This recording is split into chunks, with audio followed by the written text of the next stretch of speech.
to go to hell, that God was coming to get me, he was going to drag me up because I was a bad kid. And so I had some issues with God very early in my life, and then I had some things happen which really, even though I went to church and they taught me other stuff, I still had this problem of understanding how much God loved me, and definitely did not understand that God loved me in a personal way. I thought that God was very busy and he had too much stuff to do and I wasn't important enough for him.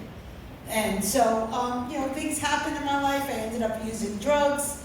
I came to a 12-step program and I stopped using in that program. I was going to hell, but I was doing God's work.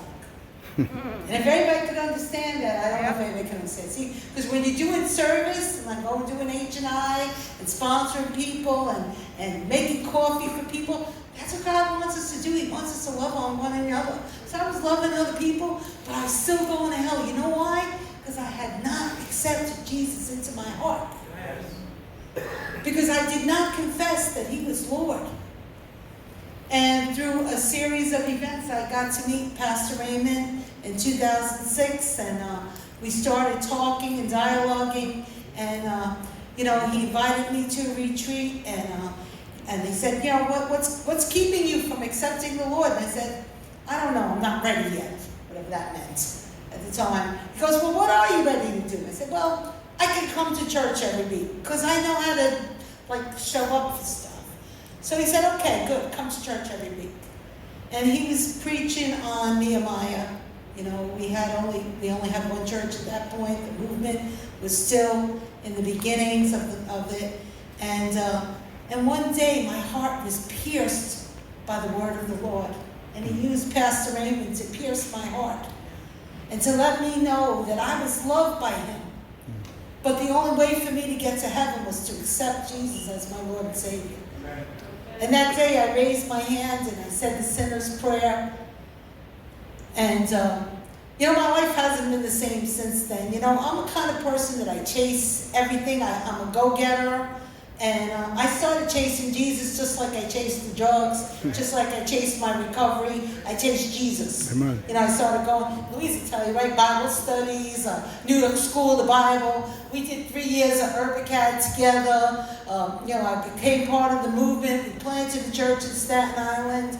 Just God did so much in my life. Yeah. And then I was called to Florida. And I'm not going to tell you that it was easy to go there and just re-establish myself. But God's using me in Florida. Yep.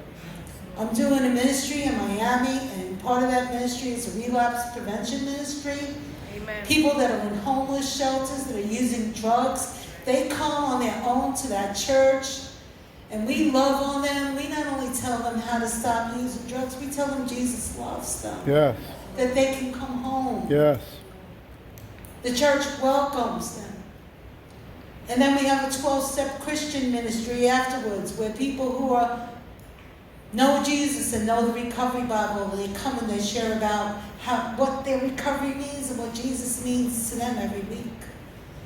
And I'm a part of that. I'm doing service in 12 steps out there. I'm sponsoring people, discipling people.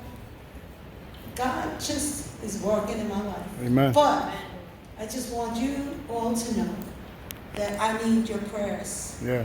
Because as much as God uses me, the enemy is always trying to check in to see if I'm ready to check out. So what I'm really asking for more of you, every single person in this room today, if you continue to pray for my ministry, that God will continue to use me. Amen. Thank you.